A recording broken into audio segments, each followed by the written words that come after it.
It's indescribable how stupid and weird this show is. This thing is called Xavier. He's basically like Chewbacca, but has deer legs with the freshest new Nikes on his hooves. He's wearing a loincloth over his crotch, but what is he hiding? It isn't his dick. He's got 6 nipples, a snake arm, a bird beak, and luxurious flowing hair. Isn't he pretty? Would you kiss him? I'm not that down bad. He's from Xavier Renegade Angel. He's the spawn of a sex orgy that involved a white trash girl and 10 different animals. He got abandoned because his mother didn't like him, so he went on to find his master Oogway, who was a complete moron. This show is like when you're simultaneously drunk, high, and suffering from a bloody coke nose.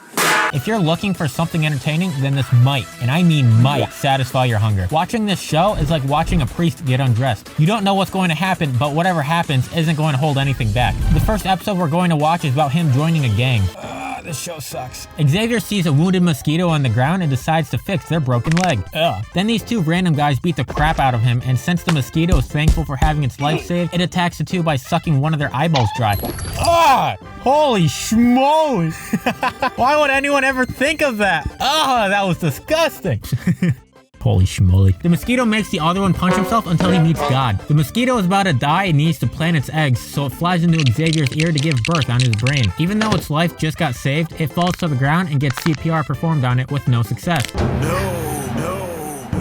In the next scene, Xavier comes across a crying child in a mascot costume and says gang members wrecked his costume. So the all-knowing and very smart Xavier tries to stop the child from crying by telling him to breathe in and hold it. Then this wanker starts to take a drink while the child is on the verge of dying. Xavier says that he could be the child's costume. Do you think you can fit inside me? Since the child doesn't fit in him, he makes him hide in the sewers so he can fix this. At the kid's high school, there's a basketball game going on and Xavier is now their new mascot. Hey, atta boy, he's moving up in the world. Look at how amazing he is at gymnastics. Damn, I wish I could be that good. He was so good that the opposing team forfeited the game. In the bathroom, the gang members think Xavier is the child Percy and apologize for beating him up earlier, and they want to recruit him into their gang. The leader gives him his business card like it's a scene from American Psycho. Xavier sees the gang member logo on the back of their jacket, and this leads to a flashback of his mentor dying after he told Xavier to look away for literally 1 second. Xavier vows to avenge his deaths, so I guess the gang members are going to die in the end. Shit, never mind. He's up. We cut back to reality, and he tells Percy that he did amazing acting as the mascot and ended up getting a girlfriend out of the performance. Really?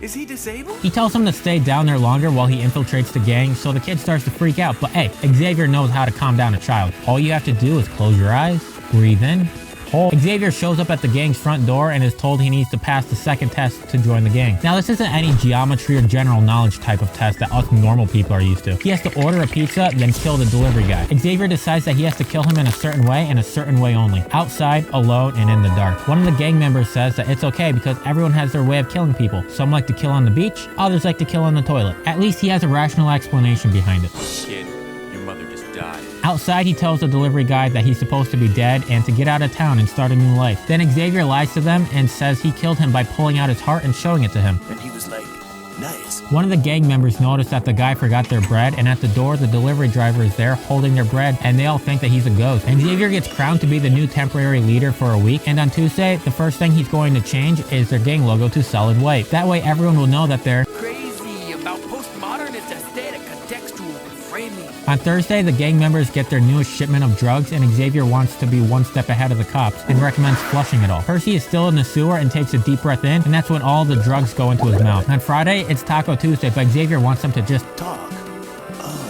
The entire next minute is just an Alcoholics Anonymous session, and they all confess that they want to groom and train poodles. Right when they decide to quit the life of crime, their boss, the Silver Surfer, expects his next shipment. Xavier tells them that they're done with the life of drugs, and the gang members make all of their trained and neatly groomed poodles go out and attack the Silver Surfer. Do you think they're just going to bite his ankles? You couldn't be more wrong. They all transform into a human-shaped fighting machine. But sadly, animal abuse takes place, and they all get uppercutted. Google Chrome gets a hold of Xavier and gives him blow after blow, one after another. He just doesn't stop. Now, do you remember when the mosquito planted eggs in Xavier's brain? Well, now they're all waking up and ready to form together like a flock of geese to turn into another human-shaped fighting machine. This time, they know what they have to do. The mosquitoes pick up the Samsung smart fridge and throw him into a giant pool of lava that's just there for some reason, and he accepts Jesus Christ as his Lord and Savior right before he dies, so he's all good. He made it into Chrome Heaven. Xavier tells the mosquitoes that they were sexy when they were fighting, but he gets turned down because the mosquitoes are already with somebody. What the fuck? Xavier sees this as a learning lesson and goes on his way to become the greatest AIDS spreader of all time.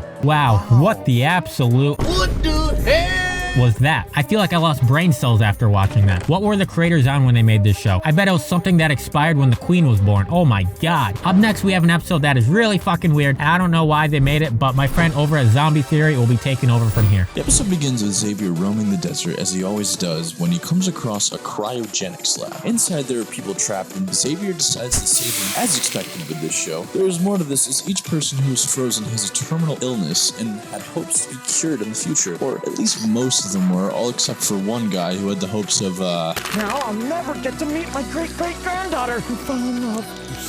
all the infected slowly begin to melt and dissolve into nothingness due to their diseases. The last man standing pledges to Devote my every atom to serving ice cold vengeance. This triggers a flashback of when Xavier first took his oath to be a spirit guide and serve ice-hot justice. Now, back in the present, Xavier is fed up with how ungrateful the people were for helping him die sooner, and also because he's a freak. He decides to want to become normal, and he cuts off the face of one of the dead people in the cryo lab and attaches it to his own. Great start to becoming normal, right? Xavier's next step in his genius plan to become normal is to get an office job. The interviewer hires Xavier because of his distaste of freaks. He takes up the name New Ryan, replacing the old one who apparently died. Xavier meets the first of his co-workers and he continues this trend of swearing he hates freaks and insists he is just normal. This begins his rivalry of the episode with a guy named Pearson who actually seems to be the only normal person at the company. The next scene is the big meeting. If you've watched The Office, you know what I'm talking about, as I do not know who's more of a moron, the boss in this or Michael Scott. The first problem the company has to tackle is that of pollution. The boss turns to New Ryan and the only thing he says is how normal he is. Normally, one would hear this response and think it is anything but normal, but the boss treats this answer as an answer from God and projects his own wacky solution on the Xavier. This gag continues a few more times with equally moronic problems than solutions. After the meeting, New Ryan is talking with his coworkers and finds out that it's not normal to not have a wife. She's already taken old Ryan's job, might as well take his wife and kids too. The second Xavier greets his new family, he feels the need to give the puberty talk to his new son. Don't worry,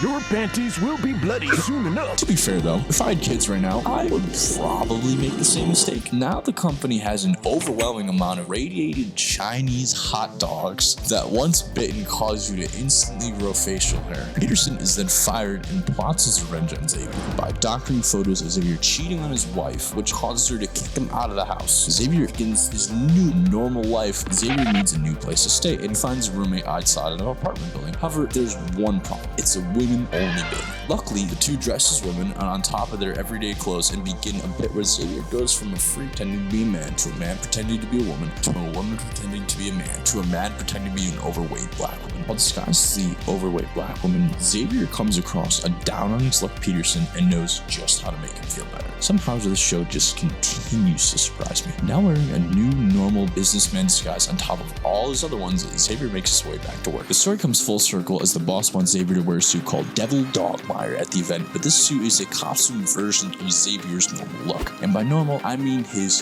freakish Chewbacca plus Snake plus Bird plus Brie Larson body that he sports throughout the rest of the show. Xavier is hesitant to accept, but is peer pressured by the boss saying that he would offer the job to Peterson. Xavier comes out on the stage in the mascot suit and instantly he's called a freak by the crowd while they throw things out. This causes him to believe there are sinister forces at play, and one look around the stage, he finds his answer. Amongst the shadows lies a man who pledges every atom to ice-cold revenge. In the man's last moments, dissolves into nothingness. Xavier decides to reveal to the world who he truly is. Xavier takes off all of his disguises until he has returned to his old, not normal self. Also, we get the reveal that Peterson's a woman. The episode closes out with the hot dog chain to the moon being finished, but the moon is stopped from rotating around the earth and causes the chill of space to creep its way down the chain to begin a new apocalyptic age of ice that freezes over the earth in its entirety, minus Xavier. This episode is just Saturday Night Live if the writers drop bath salts before writing an episode. Xavier Renegade Angel is one of the weirdest shows I have ever seen, and I don't even know how it was able to get greenlit. It looks like that plastic vomit gag gift that was used in Diary of a Wimpy Kid. Kudos for them for making the show, but like, goddamn, Blender could do a better job. And that's free. Have you ever heard of this show? If so, what deep parts of the internet did you scour to, and how do I get there? This show leaves me with more questions than answers, and it hurts my smooth brain. If you've made it this far into the video, please go and check out Zombie Theory. He posts videos about Call of Duty Zombies. His channel will be in the description, and like always, please remember to like, comment, share, and subscribe. If you haven't seen my last video, it's about every single Slappy episode from Goosebumps. But how the hell is he Goosebumps' most popular villain? He's owned slaves and tried to murder them. He attempts to marry a child. He's just a very bad mascot for a kid's TV show. Thank you for 643 subscribers, and go watch my other videos now!